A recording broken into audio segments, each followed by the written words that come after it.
नमस्कार, स्वागत है आप सभी का गुरु कंसेप्ट चैनल में। मैं मनोज मिश्रा। आज मैं आपको बताऊंगा कि कार्बन मोनोऑक्साइड और कार्बन डाइऑक्साइड दोनों में कौन टॉक्सिक है, किसकी वजह से ज्यादा हेल्थ पे प्रॉब्लम होती है, दिक्कत होती है।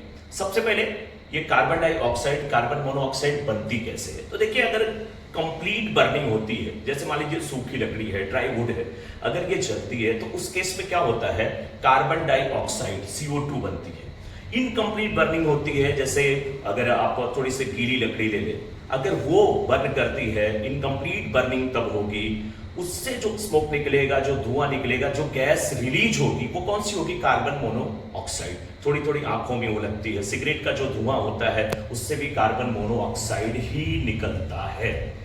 अब बात है कि कार्बन डाइऑक्साइड अगर एटमॉस्फेयर में ज्यादा हो जाए तो उस केस में क्या होता है, कार्बन डाइऑक्साइड को प्लांट्स एब्जॉर्ब करते हैं, फोटोसिंथेसिस करते हैं। फोटोसिंथेसिस के बाद हमें क्या देते हैं, ऑक्सीजन देते हैं, हमें लाइफ देते हैं। ये बात अलग है कि हम उसी प्लांट्स को क्या करते हैं, कट कर देते हैं, जो हमें जीवन देता है हम उसको मारते हैं। लेकिन बात अगर कार्बन मोनोऑक्साइड की करें तो ये बहुत डेंजरस होता है हमारे लिए। क्यों डेंजरस होता है, देखिए, हमारा जो हार्ट है ना, हमारा जो हृदय है, उसमें 4 चेंबर होते हैं। अपर चेंबर होता है, लोअर होता है, लेफ्ट चेंबर होता है, राइट चेंबर होता है। राइट जो चेंबर होता है हार्ट का, उसमें इम्प्योर ब्लड होता है। इम्प्योर ब्लड का मतलब क्या होता है, इम्प्योर ब्लड मीन्स जिसमें ऑक्सीजन नहीं है, ऑक्सीजन की डिफिशियंसी है। यही इम्प्योर ब्लड जब हमारे राइट चेंबर से आगे बढ़ता है, लंग्स की तरफ जाता है, तो इसकी मुलाकात लंग्स के ऑक्सीजन से होती है। यानी कि कहते हैं ना, चलते चलते यूं ही रुक जाता हूं मैं, क्या तू ही ऑक्सीजन है।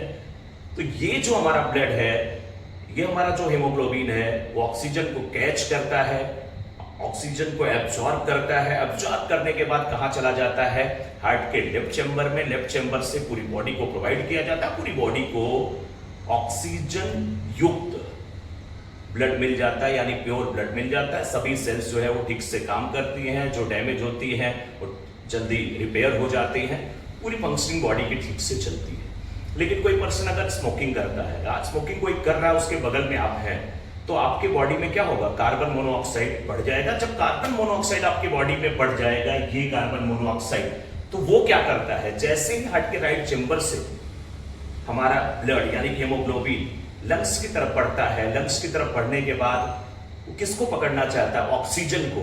लेकिन ये कार्बन मोनोऑक्साइड ऑक्सीजन के पास जाने के पहले ही हेमोग्लोबिन से दोस्ती कर लेता है। ये उस बिगड़े बच्चे के समान है जो अच्छे बच्चे को भी घर से निकलने के बाद स्कूल जाने नहीं देता, बीच में दोस्ती करता है, गार्डन जाता है, थिएटर जाता है, ना पढ़ता ना पढ़ने देता है। ये कार्बन मोनोऑक्साइड जब हेमोग्लोबिन से दोस्ती कर लेता है तो उसके बाद क्या होता है, यही हेमोग्लोबिन जो ऑक्सीजन को देख करके कहता था हम तेरे बिना रह नहीं सकते, तेरे बिना क्या वजूद मेरा, यही अब हेमोग्लोबिन ऑक्सीजन की तरफ देखता भी नहीं है। जा बेवफा जा, तुझे प्यार नहीं करना। और विदाउट ऑक्सीजन ये कहां पहुंच जाता है, हार्ट के लेफ्ट चेंबर में। जब हार्ट के लेफ्ट चेंबर में ये पहुंचता है तो इम्प्योर ब्लड वहां पे हो गया। क्यों, क्योंकि उसमें ऑक्सीजन नहीं है। अब यही लेफ्ट चेंबर हार्ट का जो है पूरी बॉडी को जब ब्लड देगा तो कैसा ब्लड होगा, वो इम्प्योर होगा, विदाउट ऑक्सीजन होगा। विदाउट ऑक्सीजन वाला ब्लड अगर हमारे शरीर में जहां जहां पहुंचेगा, सेल्स ठीक से फंक्शन नहीं करेगी, डैमेज होगी तो जल्दी रिपेयर नहीं होगी, और शरीर के किसी हिस्से में कैंसर जैसी भयानक बीमारी भी हो सकती है। इसीलिए मैं आपको बता रहा हूं कि कार्बन डाइऑक्साइड जो है टॉक्सिक नहीं है, बल्कि कार्बन मोनोऑक्साइड, जिसे CO कहा जाता है, ये टॉक्सिक होता है।